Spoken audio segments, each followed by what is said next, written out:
तो नमस्ते दोस्तों, स्वागत है आपका अपने YouTube चैनल में। चैनल पर आए हो तो प्लीज चैनल को सब्सक्राइब कर देना, वीडियो को लाइक कर देना। इस वीडियो में मैं आपके सभी डाउट्स क्लियर करने वाला हूं जो आपके रेबीज के मामले होते हैं। किसके काटने से रेबीज होता है, रेबीज होता है तो क्या करें। रेबीज के पेशेंट को हाइड्रोफोबिया यानी पानी से डर क्यों लगता है, बहुत सारी चीजें क्लियर कर दूंगा। अगर इस वीडियो में कोई चीज क्लियर नहीं हुई तो आपका कोई भी डाउट कोई भी डॉक्टर क्लियर नहीं कर सकता है। देखो, रेबीज एक बहुत खतरनाक बीमारी है, ठीक है। ये पालतू जानवर के काटने से भी होता है और जंगली जानवरों के काटने से भी होता है। नंबर एक, कुत्ता और बिल्ली, इनसे 99.5% रेबीज होता है, ठीक है ना। ये गाय, भैंस, बकरी, सुअर, इनसे भी रेबीज होता है, मगर बहुत अपवाद है ये, है ना। होता है, पाया जाता है। अब ये तो पालतू जानवर, अब बात करते हैं जंगली जानवर के काटने से। बंदर, नेवला, लोमड़ी, सियार, भेड़िया। बंदर, नेवला, लोमड़ी, सियार, भेड़िया, इन चीजों के, इन जानवरों को काटने से भी रेबीज होता है।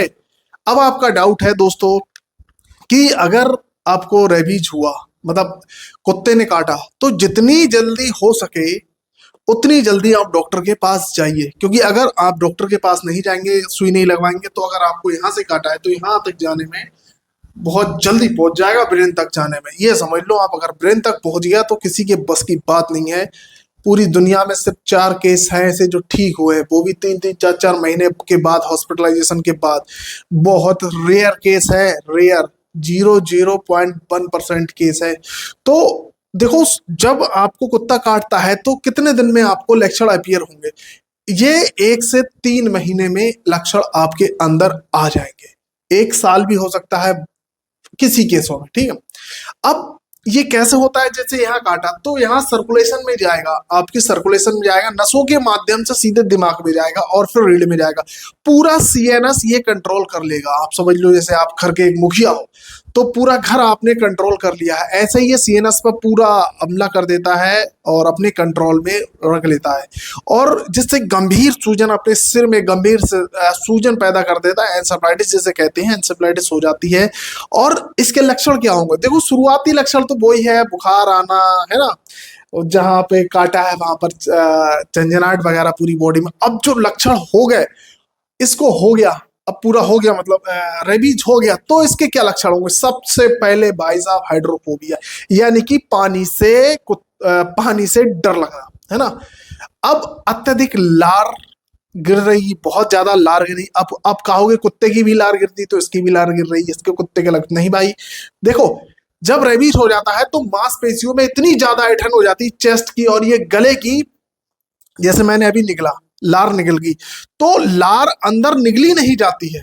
तो अगर इतना सा भी पानी जाएगा तो मुझे इतनी ज्यादा पीड़ा होगी, इतनी ज्यादा पीड़ा होगी कि मैं अपना सर को नीचे कर लूंगा, ऐसे लार आती रहे, निकलती रहे, एक पार्टिकल भी अंदर नहीं जाएगा। समझ लो आप, पानी का इतना ज्यादा, मतलब इतना ज्यादा इसमें दर्द होगा कि उसको इतना ज्यादा फोबिया हो जाएगा, तो उसको हाइड्रोफोबिया कहते हैं। हाइड्रो मींस पानी, फोबिया मींस डर।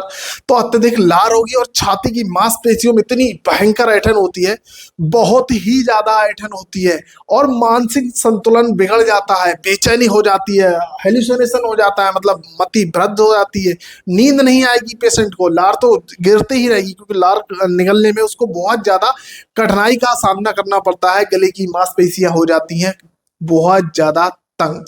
अब क्या कुत्ते का जूठा खाने से भी आपको रेबीज हो सकता है? नहीं।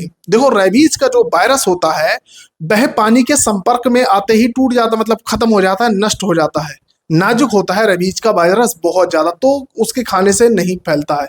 एक्सेप्शन, तो अपवाद दो, देखो कुछ हो सकता है। पानी के संपर्क में आते ही इसका वायरस मर जाता है।